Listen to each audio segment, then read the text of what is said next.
요셉을 높이신 하나님, 요셉을 높이신 하나님이란 제목으로 하나님 말씀을 증거하도록 하겠습니다. 하나님이 쓰시는 사람은 광야를 통해서 만들어집니다. 하나님이 사용하시는 사람들 특징 가운데 하나가 다 광야를 통과한 사람들입니다. 광야는 어떤 곳입니까? 광야는 고통스러운 곳입니다. 광야는 외로운 곳입니다. 광야는 황량한 곳입니다. 광야는 고난과 고통이 있는 곳입니다. 하나님은 고난과 역경을 통해서 하나님의 사람을 만들어 가십니다. 하나님은 요셉을 세우시기 전에 광야에서 13년 동안 준비를 시키셨습니다. 오늘 본문 46절을 다시 보시면 요셉이 애굽 왕 바로 앞에 설 때 30세라 그랬습니다. 요셉은 17세 때부터 30세까지 완전히 바닥 인생이었습니다. 완전히 바닥 인생이었습니다. 요셉은 형들에게 미움을 받아서 구덩이에 던져졌고 이집트 노예로 팔려갔습니다. 또 주인 아내를 유혹했다는 강간 미수범의 누명을 쓰고 감옥에 들어갑니다. 요셉은 노예와 감옥이라는 광야를 통과했습니다. 광야는 지나기에는 힘든 곳이지만 인생의 시험에 대한 백신 역할을 합니다. 구약 성경을 보면 사울 왕과 다윗 왕이 나오는데 사울과 다윗의 차이점이 뭡니까? 둘 다 배경이 비슷합니다. 둘 다 겸손했습니다. 둘 다 출중한 외모가 있었습니다. 둘 다 리더십의 감각이 있었습니다. 그러나 사울 왕은 무너졌고 다윗 왕은 세워졌습니다. 왜 그렇게 되었습니까? 다윗에게는 광야가 있었고 사울 왕에게는 광야가 없었기 때문입니다. 광야에 연단이 없는 인생은 약합니다. 광야를 통과하지 못한 사람은 넘어섰다가 다시 일어서는 힘이 없습니다. 광야가 없으면 광야 시간 이상으로 자신의 삶에서 대가를 치르게 됩니다. 요즘 대부분의 사람들이 사는 모습을 보십시오. 요즘 대부분의 사람들이 사는 모습을 보면 필요가 아닌 욕망에 이끌려서 삽니다. 그래서 쓸데없는데 시간과 자원을 낭비하는 초점 없는 인생을 삽니다. 왜 광야의 사람이 강합니까? 광야는 우리에게 필요에 의해서 사는 법을 가르쳐 주기 때문입니다. 필요로 살면 많은 것이 없어도 살 수 있습니다.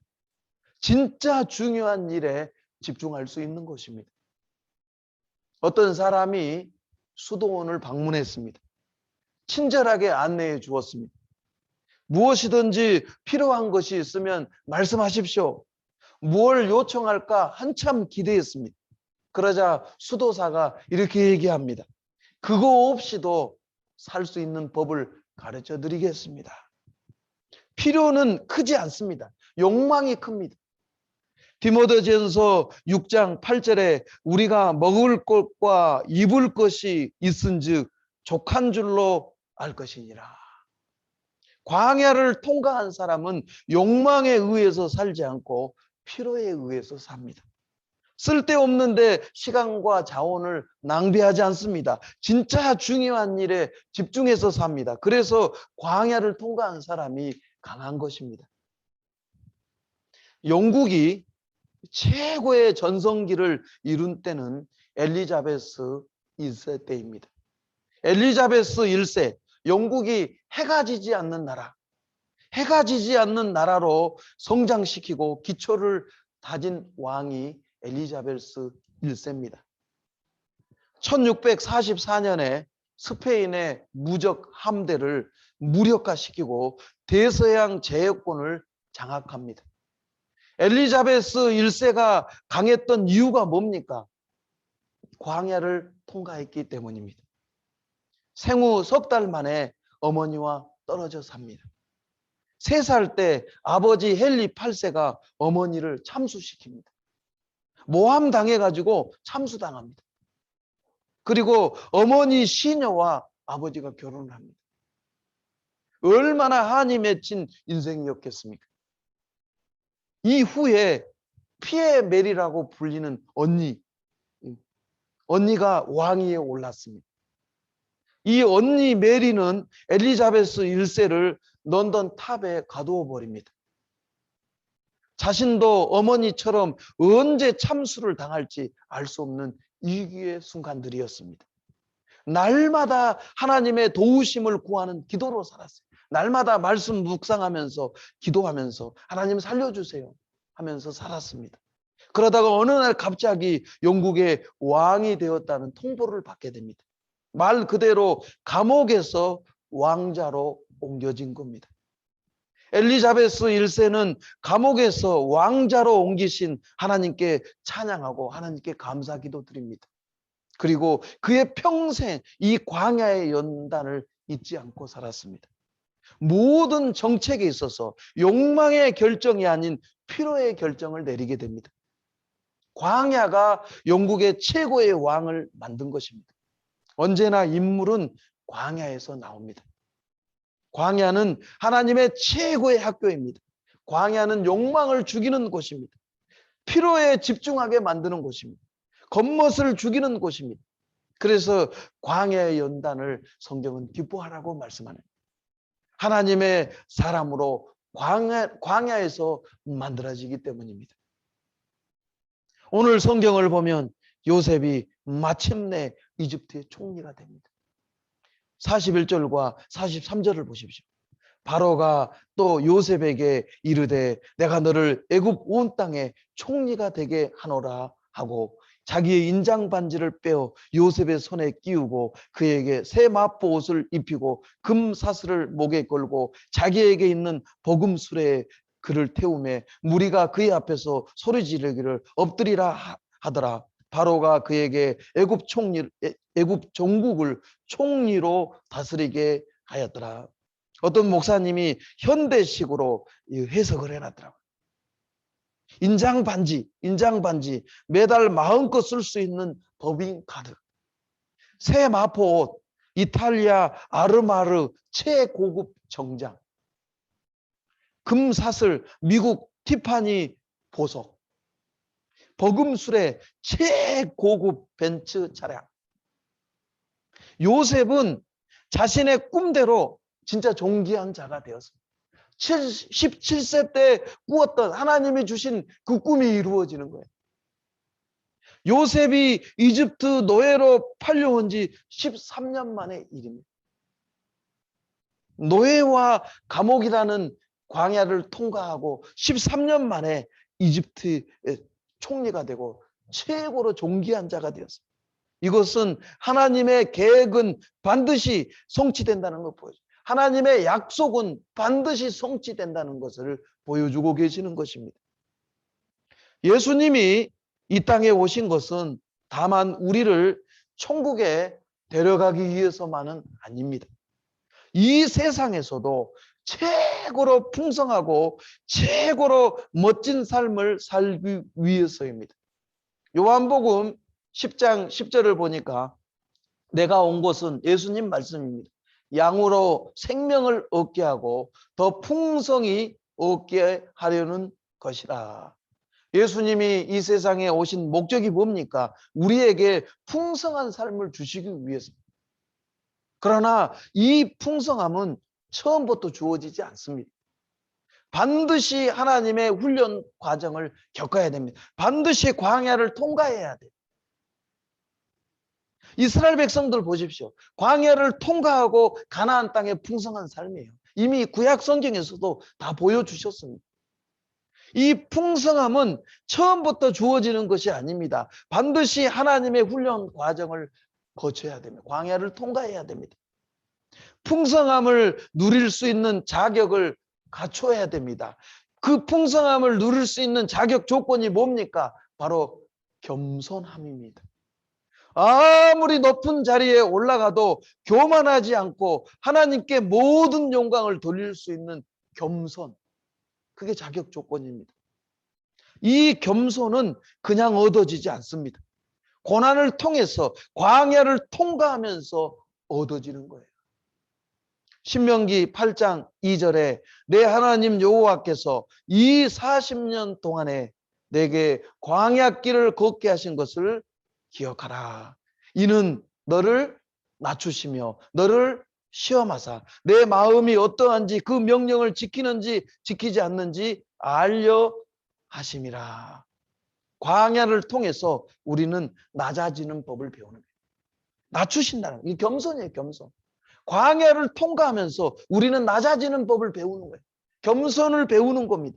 광야를 통해서 하나님만 의지하는 법을 배우게 되는 겁니다.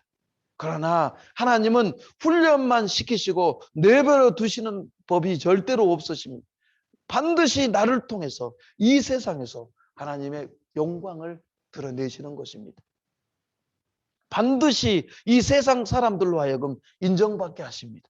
하나님의 때가 되면 사람들의 입을 통해서 나를 위로해 주시고 나를 만져주시고 나를 회복시켜 주십니다. 반드시 그 때가 옵니다. 자기 스스로 믿을 수 없을 정도로 계속 높여주시고 그래서 하나님을 찬양하게 만드시고 결국 궁극적으로 하나님께 영광 돌리게 하시는 거예요. 베드로전서 5장 6절에 하나님의 능하신 손 아래에서 겸손하라. 때가 되면 너희를 높이시리라. 이 말씀 잘 보십시오. 능하신 손 아래에서 겸손하라. 능하신 손 아래가 뭡니까? 광야를 통과하는 것을 말해요. 고난 중에 있는 것을 말합니다. 하나님의 고난, 하나님이 주시는 고난, 광야를 통과할 때 배울 것은 겸손이에요. 겸손. 낮아지는 거예요. 낮아지는 거예요. 그 광야를 통과하고 나서 하나님의 때가 되면 내가 믿을 수 없을 정도로 하나님이 나를 높여주십니다. 요셉을 통해서 보여주시는 거예요. 하나님 왜 그렇게 하시는 겁니까? 왜 높여주시는 겁니까? 하나님의 때가 되면 왜 높여주시는 것입니까? 하나님의 구원이 얼마나 풍성한가를 내 몸으로 체험하게 하시는 거예요. 느끼게 하시는 거예요. 내 삶을 통해서 느끼게 만드시는 거예요. 우리가 누리는 구원이 단지 설교만 듣고 찬송만 부르고 눈물만 흐리는 것이 아니라 나의 삶을 통해서 하나님의 구원이 얼마나 풍성한가를 구체적으로 경험하게 하시는 거예요. 그래서 구약시대 때는 그게 뭐였냐면 가나안 땅이었던 거예요. 노예 생활하다가 자유를 얻고 가나안 땅에 들어가서 하나님의 구원이 얼마나 풍성한 것을 자기들 몸으로 체험하게 하신 거예요. 그때 우리는 그것을 세상이 주는 선물로 생각하면 안 되는 거예요. 그러면 타락합니다. 우리는 그것을 하나님이 나를 사랑하시는 증표로 생각해야 되는 겁니다. 세상 사람들이 나를 칭찬할 때, 세상 사람들이 나를 높여줄 때, 아, 하나님이 이런 방법으로 나를 위로하시는구나, 이런 방법으로 나를 축복하시는구나 라고 생각해야 됩니다. 그러면 넘어지지 않습니다. 그러면 타락하지 않습니다. 이스라엘 백성들은 40년 동안 광야 생활을 통해 훈련을 받았습니다. 그들은 40년 동안 만나만 먹었습니다. 그러다가 마침내 가나안 땅에 들어가서 건포도 떡을 보았을 때 실패하고 말았습니다. 그 건포도 떡을 하나님의 선물이고 사랑의 확신으로 생각하지 않고 가나안 땅이 주는 것으로 생각합니다. 착각해버립니다. 광야를 통과할 때 만나만 먹을 때는 이 만나가 하나님의 은혜고 하나님의 선물이라고 생각했어요. 그런데 가나안 땅에 들어가서 이제 농사 지어가지고 건포도 떡을 먹고 포도주를 마실 때 이게 하나님의 선물이고 사랑의 확신으로 생각하지 않고 건포도 떡과 포도주는 가나안 땅이 준 축복으로 착각해버린 겁니다. 이 세상이 준 걸로 착각해버린 겁니다. 그래서 어떻게까지 생각합니까? 그들은 혹시 하나님이 이 축복을 빼앗아 갈까 봐 하나님을 멀리해 버렸어요. 똑같이 고급 차를 타고 다니면서 하나님의 은혜를 누리는 사람이 있는가 하면 죄 짓는 사람이 있어요. 똑같이 좋은 집에 살면서 그 집을 누리는 사람이 있는가 하면 죄 짓는 사람이 있습니다. 그 차이가 어디서 오는 겁니까? 그 좋은 차나 집이 어디서부터 왔는가에 대한 생각이 근본적으로 다른 데서 오는 겁니다. 나에게 주어진 것을 하나님의 구체적인 사랑의 확신으로 생각하는 사람은 부유하면서도 당당합니다. 하나님의 선물로 생각하고 하나님의 사랑의 증거로 생각하는 사람들은 부유하면서도 당당해요. 당당해. 그걸 누릴 줄 압니다. 그러나 하나님의 선물로 생각하지 않고 이 세상에서 자기 힘으로 얻었다고 생각하는 사람은 상대적인 빈곤감으로 인해서 더 인색해지는 겁니다. 돈이 많을 때 쓰기가 쉽습니까? 없을 때 쓰기가 쉽습니까? 없을 때 쓰기가 쉬운 거예요. 돈이 생기면 힘이 생겨요. 돈이 생기면 목표가 생깁니다. 한국 돈 1,000만 원이 모이면 1억을 목표로 삼습니다. 1억을 모으면 10억을 목표로 삼습니다. 10억을 모으면 100억을 목표로 삼아요. 돈은 모으면 모을수록 힘이 생기고 목표가 생기기 때문에 돈이 나를 지배해 버리는 거예요. 그 있는 사람들이 더 안 써요. 그러나 돈을 단순히 돈으로 생각하지 않고 돈을 하나님이 주신 선물로 생각하는 사람은 구원도 누리고 돈도 제대로 사용하면서 구원의 풍성함을 누릴 줄 아는 거예요. 가끔 그리스도인들 중에서 가난을 애찬하는 사람들 보게 됩니다. 쉽게 말해서 무소유를 주장하는 사람들이 있습니다. 성경은 물론 여러 곳에서 부의 위험성을 경고합니다. 부 때문에, 돈 때문에 사람이 잘못될 수 있다는 것을 경고하고 있습니다. 그렇다고 해서 가난이 곧 경고는 아닙니다. 무소유가 경고는 아닙니다. 만약 모든 그리스도인들이 다 가난하다면, 다 무소유라면 세상 사람들은 우리 그리스도인들이 무엇 때문에 사는지 이해할 수 없을 것입니다. 이 세상에서 다른 사람들을 섬기려면 돈도 필요하고 학식도 필요하고 기술도 필요합니다. 잘 생각해 보십시오. 풍부함 없이 무슨 일을 할 수 있겠습니까? 돈 없이 구제가 가능합니까? 돈 없이 솔직히 선교가 가능합니까? 그렇지 않습니다. 풍부함 없이는 교회도 존재할 수도 없고 선교단체도 존재할 수도 없고 우리 성도들도 존재할 수 없는 거예요. 그렇다면 왜 이렇게 과도하게 풍부함이 공격을 당할까요? 그것은 시기심 때문입니다.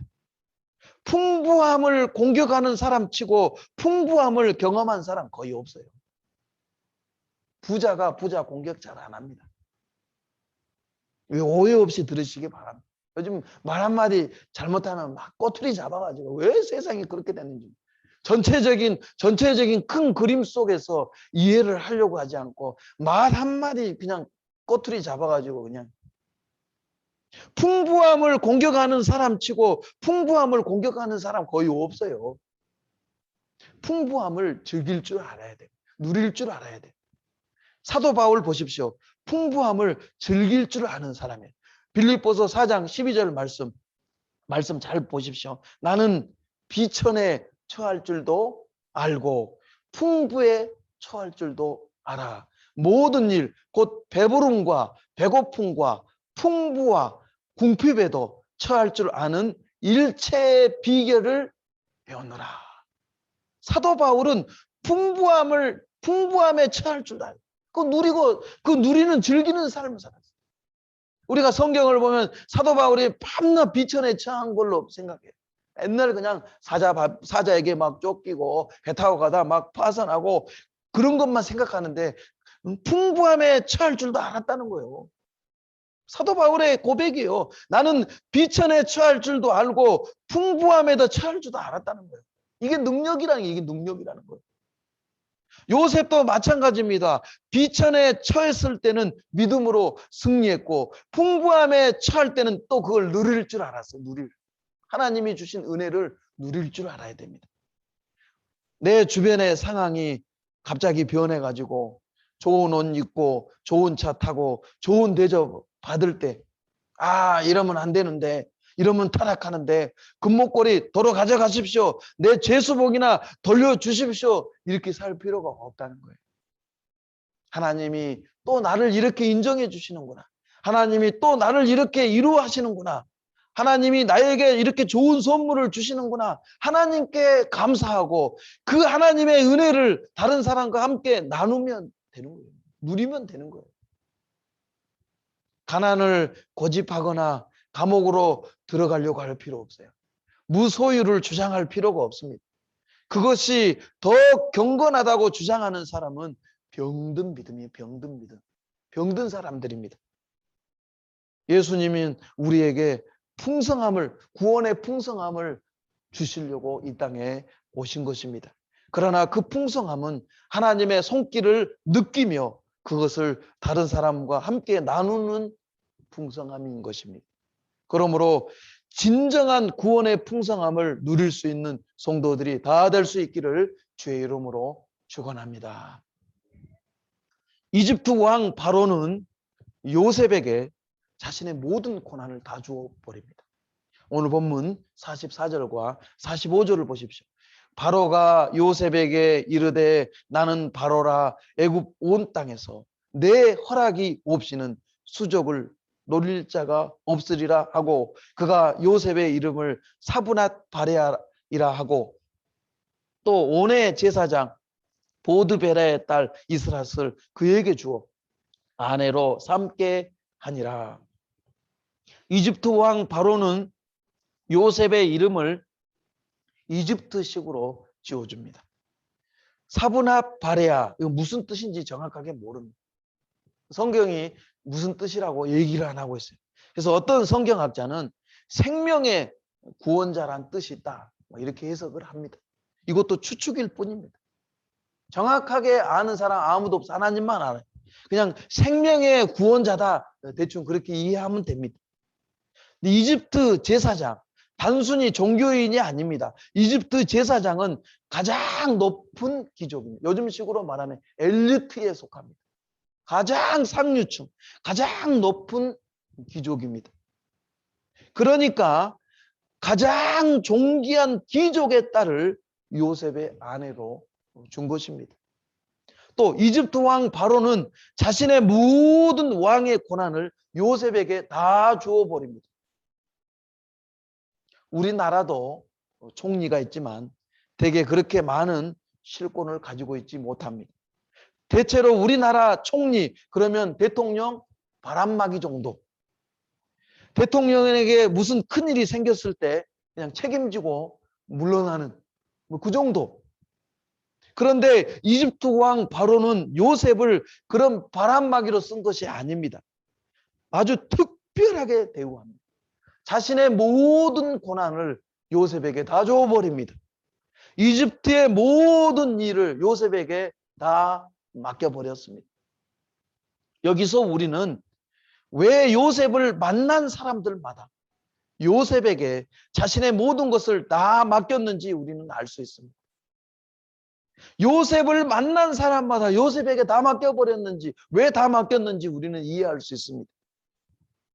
요셉이 아버지 집에 있을 때 아버지 야곱이 자신의 모든 고난을 요셉에게 주어서 형들에게 보냈습니다.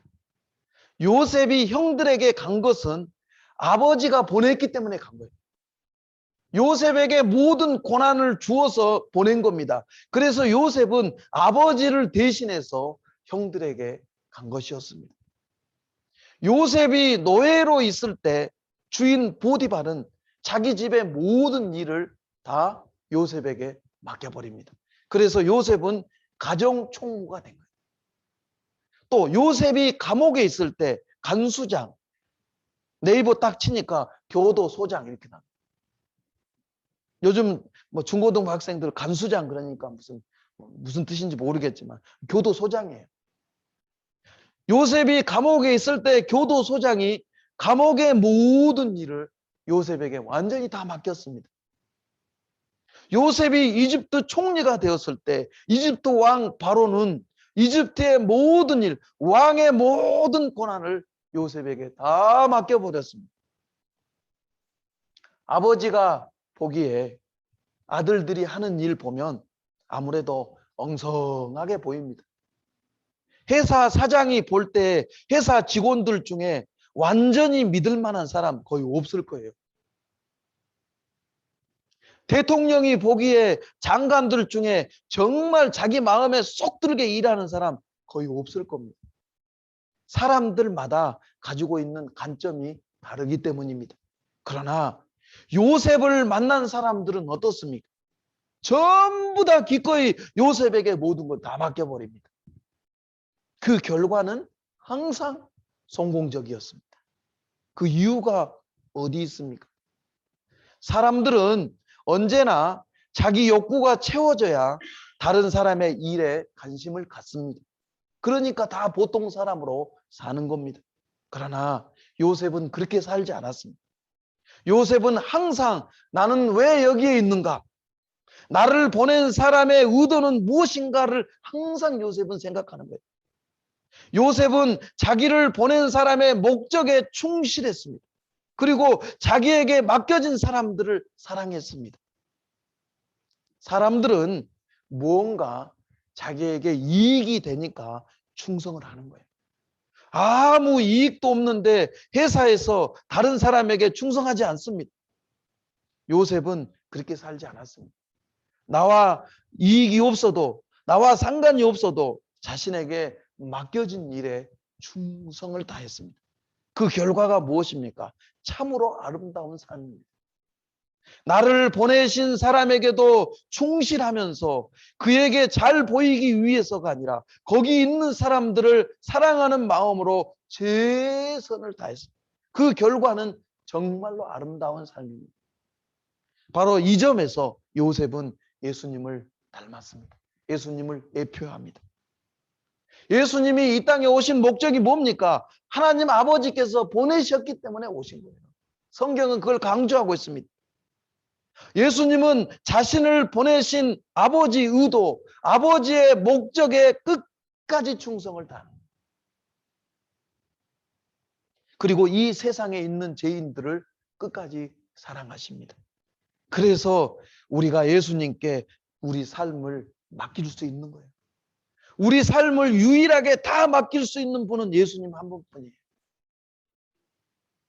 사회생활을 하다 보면 정신적으로 어린 사람들을 만나게 됩니다. 가진 것도 많고 직책도 높고 그런데 하는 짓을 보면 자기밖에 몰라요. 지적으로도 뛰어난데 정서적으로 보면 어린아이예요. 왜 그렇습니까? 여러 가지 이유가 있겠지만 한 가지 분명한 점은 다른 사람의 처지를 이해하는 능력이 없기 때문입니다. 요즘 그걸 뭐라고 합니까? 공감 능력이라고 해요. 공감 능력이 결여된 거예요. 다른 사람과의 관계에서 잘하지 못하는 거예요. 공감 능력이 없는 겁니다. 그 증상이 가장 심하게 나타나는 것이 뭡니까? 자기 도취에 자기 도취. 자기 잘난 맛에 사는 겁니다. 이거를 자기 애라고 합니다. 십자가의 원수예요. 자기 애는 십자가의 원수예요. 자기가 죽지 않은 거예요. 자기 잘난 맛에 사는 거예요. 자기 잘난 맛에 사는 사람들은 다른 사람의 처지를 절대로 이해하지 못합니다. 그런 사람들에게 일을 맡기면 어떻게 됩니까? 자기 멋대로 해버립니다. 요셉은 고난을 통과하면서 자아가 깨집니다. 자아가 깨져요. 오늘 말씀 준비하면서 그런 생각을 해봤어요. 지금 대통령 되겠다고 하는 사람 얼마나 많습니까? 여당도 많고 야당도 많고 다 자기가 대통령 되겠대요. 그런데 준비된 사람이 있는가 한번 살펴보십시오. 고난을 통과한 사람이 있는가? 다른 거 볼 필요 없어요. 고난을 통과해가지고 자아가 깨진 지도자가 있는가 보십시오. 그 사람이 지도자가 돼야 돼요. 고난을 통과하고 자아가 깨진 사람이 지도자가 돼야 돼요. 그 사람이 다른 사람을 이해할 수 있는. 그 사람이 국민을 진짜로 섬길 수 있는 거예요. 요셉은 고난을 통과하면서 자아가 깨졌습니다. 그러니까 다른 사람 필요를 채워주는 거예요. 공감 능력이 뛰어나는 거예요. 우리 자녀들도 마찬가지예요. 요셉처럼 고난을 통과하고 나면 공감 능력이 뛰어나게 돼요. 다른 사람을 섬길 수 있게 됩니다. 진짜 지도자가 되는 거예요.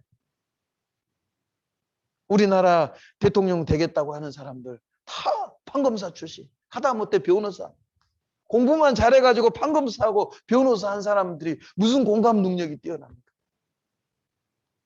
잘 생각해 봐야 됩니다. 요셉은 하나님이 자기를 높여주셨을 때 어떤 반응을 보입니까? 45절 하반절을 보십시오. 요셉이 나가 애굽 온 땅을 순찰하니라. 46절 중반절을 보십시오. 그가 바로 앞을 떠나 애굽 온 땅을 순찰하니. 요셉은 총리로 임명되자마자 바로 자신의 임무를 수행하기 위해서 순찰을 떠납니다. 중요한 도시만 돈 게 아니에요. 온 땅을 돌았다고 그랬어요. 곳곳을 돌아다닙니다. 곳곳을. 자신의 일을 더 열심히 합니다. 하나님이 높여주시고 인정해 주니까 더 열심히 하는 거예요. 요셉의 강점이 뭡니까? 항상 주어진 현실에 충실했다. 항상 주어진 일. 감옥에 있을 때나 노예 생활할 때나 이집트 총리가 됐을 때나 자기에게 주어진 현실에 항상 충실한 사람이에요. 보디발의 집에 있을 때, 감옥에 있을 때 주어진 현실에 충실해. 작은 일에 충성할 때 하나님은 보다 큰 일에 사용하십니다. 다윗도 마찬가지예요. 어렸을 때 들판에서 양치면서 공과 싸우고 사자와 싸운 경험이 있었기 때문에 골리앗과의 싸움에서 이길 수 있었던 거예요. 그리고 나중에 이스라엘 전체 왕이 될 수 있었던 것입니다. 여러분, 필요 없는 경험은 하나도 없어요. 믿으십니까? 필요 없는 경험은 하나도 없어요. 그래서 청교도들이 한 말이 있어요. 청교도들이. 하나님 앞에 뭐가 없다고요? 하나님 앞에는 쓰레기통이 없다. 재밌는 말 같지만 의미 있는 말이에요. 필요 없는 경험은 하나도 없는 거예요. 하나님 앞에 쓰레기통은 없는 거예요. 하나님 앞에서 버릴 것은 하나도 없는 거예요. 다 쓰임받게 되는 거예요. 다 소중한 경험들입니다. 여러분, 현실보다 중요한 거 없어요. 교회 나와서 찬송 부르고 눈물 흘리고 그게 다가 아니에요. 현실이 중요한 거예요. 지금 나에게 맡겨진 일에 충성을 다하십시오. 하나님의 때가 되면 더 큰 일로 쓰임받게 될 줄 믿습니다. 현실에 안주하지 말고 하나님 앞에 위대하게 쓰임받는 성도들이 다 될 수 있기를 주의 이름으로 축원합니다. 기도하겠습니다. 전능하시고 거룩하신 하나님, 13년 동안 연단받고 드디어 이집트 총리가 되어서 하나님 앞에 위대하게 쓰임받는 것을 우리가 보게 됩니다. 우리 성도님들 많은 연단 가운데 있었습니다. 하나님의 때가 될 때 이 세상에 드러내시고 요셉처럼 위대하게 사용하실 줄 믿습니다. 요셉은 총리가 되었을 때도 현실에 충실했습니다. 어느 곳에 있든 뭘 하든 항상 현실에 충실하는, 충성을 다하는 성도들이 되게 하여 주옵소서. 열매 맺는 삶, 구원의 풍성함을 누릴 줄 아는 성도들이 되게 하여 주옵소서. 예수님의 이름으로 감사하며 기도하옵나이다. 아멘.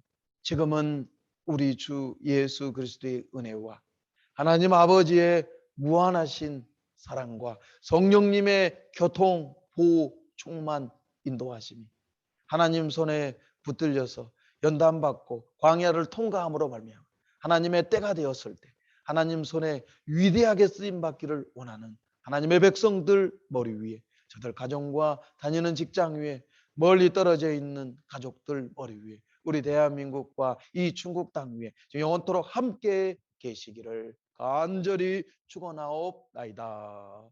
아멘.